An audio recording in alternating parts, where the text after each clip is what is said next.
сіз Еспосынов Айтқұл туралы қандай мағлұматтар білесіз? Айтқұл туралы деректерді жинақтап, шығармашылық жұмысқа қатысайын деп жүргенің оң болсын, жақсы етіп, шығармашылық жұмысты зерттеп, белгілі бір дәрежеге жетуіңе тілектеспін. Еспосынов Айтқұл менің туған інім. 1953 жылы Түйесу дейтін жерде отырғанымызда дүниеге келген. Айтқұл дүниеге келетін күні аты Айтқұл болу, Айтқұл деген жыршы келіп, түніменен жырлады. Керемет өнерлі кісі екен. Бүткіл ауыл болып, оның әндерін, жырларын тамашалады. Сол күні Айтқұл дүниеге келді, шешем босанып, кәрі шешем Бейбіш. Сол өнерлі адам екен, жыршы адам екен, дауысы жақсы екен, жақсы жігіт екен, бір сабырлы деп, дүниеге келген немересінің атын Айтқұл қойған.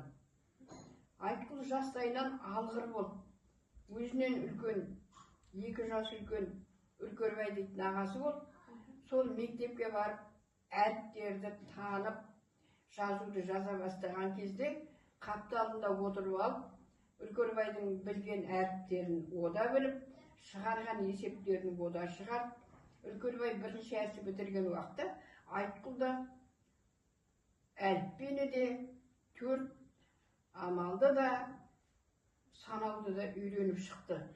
Келесі жылы өзінің бірге ойнап жүрген балдары мектепке барған уақытта, мен де мектепке барамын деп, олармен бірге барып отырып алып, шықпай, балаға жаздырса жазуы да жақсы, әріптердің бәрін біледі, сондықтан мұғалімі оқи берсін, кішкентай болса, әкеліп алып кетесіңдер деп, қарағымда бірінші әсті оқыған. Содан кейін әкеміздің жұмысына байланысты Тұрышқа көшіп келдік. Тұрыш орта мектебінен мектепте бітірді. Жақсы бітірді, жақсы оқыды. Енді сол жақсы оқығанның белгісі болар. Өзі барып Ақтөбеге жаңағы мединститутқа өзі түсіп келді. Басқа балдардың бәрі 17-18 жаста болса, Айтқұл 17 жаста жоғарғы оқу орнының студенті аталған. Айтқұл былай сабырлы, көркем, сондай шашы толқын-толқын болып тұратын, сондай көркем, келісті жігіт болып.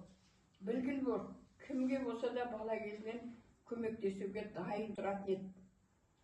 Аздап жаңа әзіл қалжыңға да жаман болған жоқ, үндемей отырып, жайлап қана қалжың сөз айтатын. Тентек болған уақытта үйдің адамдары оған қаттылау ескерту жасаса, тығылып қалып таба алмай жүретін едік. Бір күні күн жауып тұрған күні, жаңағы малдан гөрі ойнағанды жақсы көреді ғой, оның жасындағы балдар. Содан шешеміз азғантай ескерту жасаған. Бір уақытта Айтқұл жоқ, іздеп жүрміз. Жаңағы ағаш үйге ұстаған, келекеге ұстайтын алаша, ол уақытта кілем ұстап қояды ғой, күзге қарай. Соның артына тығылып қалыпты, біз болсақ Айтқұлды даладан іздеп жүрміз. Бір күні үйдің үстіне жиналған шөп ішіне кіріп жатып қалған.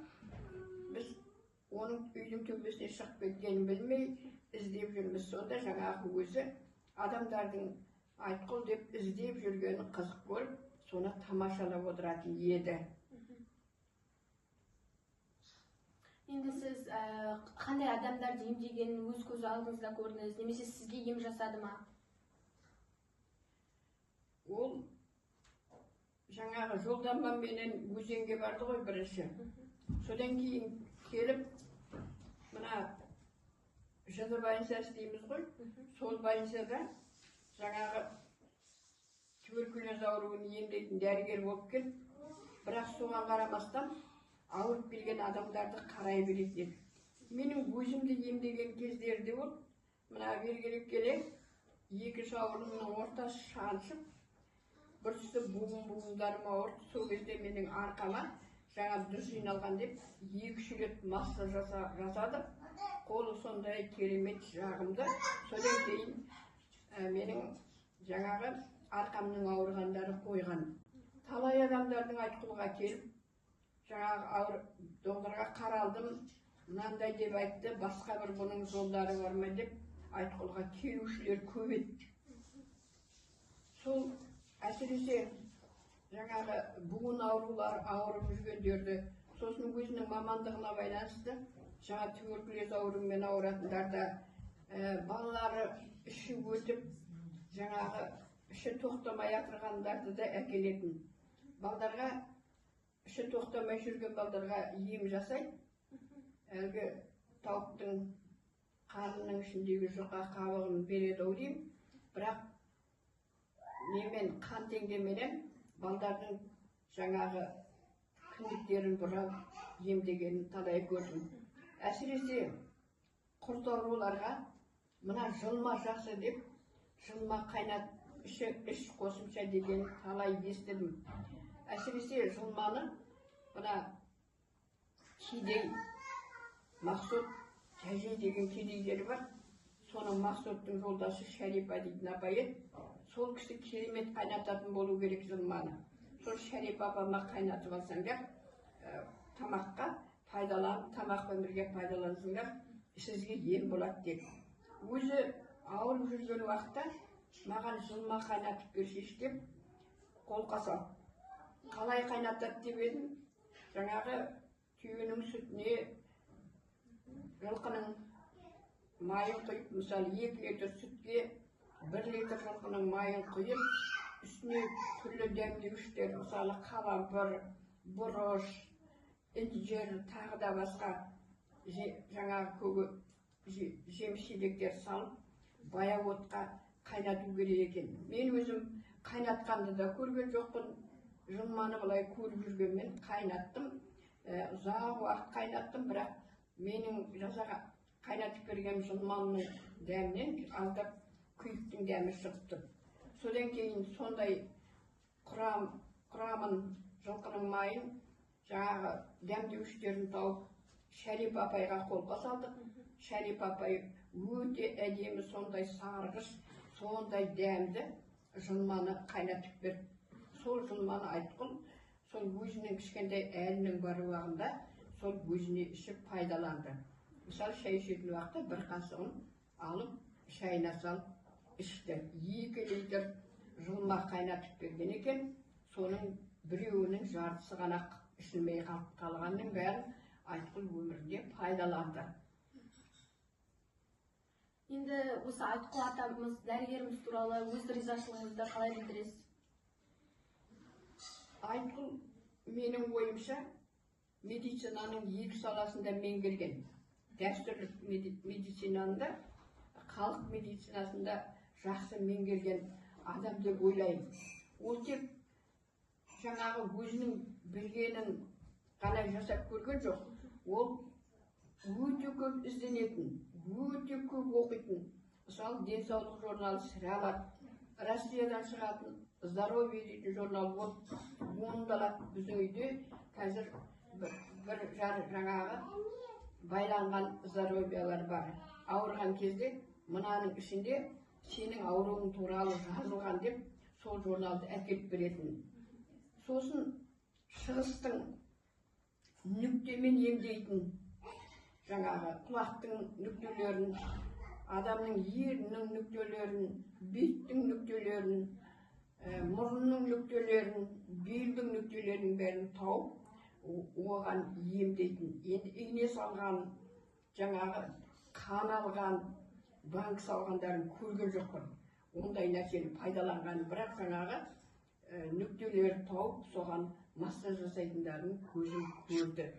Ана өзінің үйінде, жаңағы Жан-Жектің үйінде жинаған жаңағы газеттері, медициналық журналдары, сосын жаңағы өзінің сол аурулар туралы жазған, қолдан жазған қолжазбалары болу керек. Енді біз білетін шөптен жасаған емі бар екен, сол туралы не айтасыз? Шөптен жасаған киот жақсы пайдаланатын. Осы 1-2 рет барып, Айтқылмен бірге жинағанда барып келдім. Атаның басында ана құдықтан құбыла қарай саймен шыққанда, о заманда киік оты тастың бетінде көк болып өсіп тұратын. Иісі сондай бұрқырап тұрады, соны жинап кептіретін.